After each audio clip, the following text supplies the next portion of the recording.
Kung sakasakali magka-boyfriend ka at naging problema kasi na he would not allow you na magpa-sexy, will it be a conflict between the two of you? No.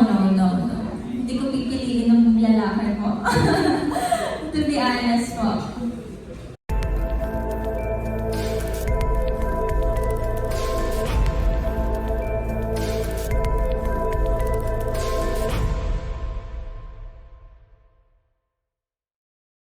Ano yung background mo before you join dito sa Viva Max to Tom Movie?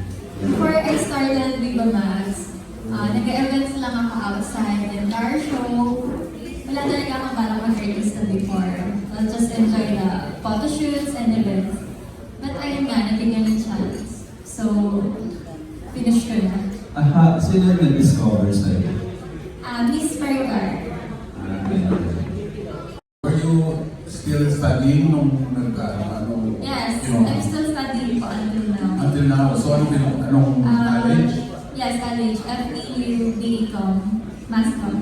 Mass-com talaga. Yes po. Pero sabi mo kanina, wala kang balak talaga mag-artista. Yes. Pero bakit mass-com? Actually, iniiwasan ko yung math nung high school ako. Pero I enjoy MassCom because marami akong na-meet there. Tapos when it comes to course kasi na yun, it's like open course. Pag graduate ka, hindi ka lang pwede maging reporter, but you can be, like, you can take another job opportunities when you finish the course. Diba?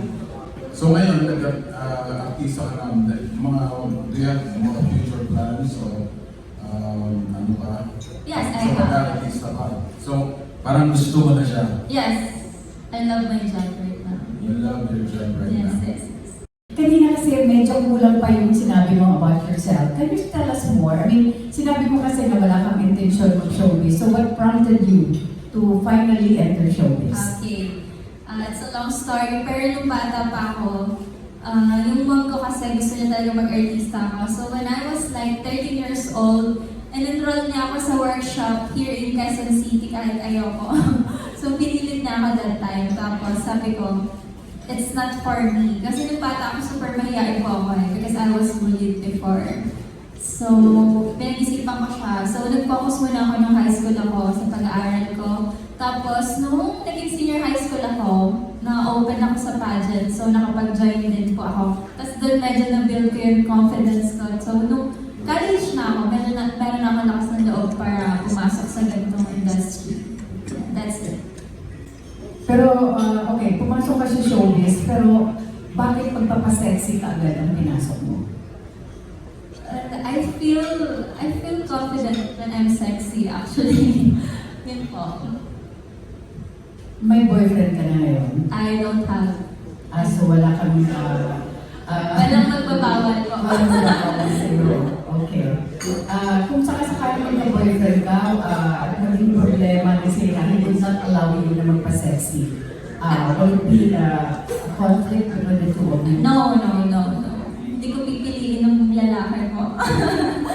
To be honest po. Okay. Cheaters. Yes. Na-cheat ka na ba in real life? No.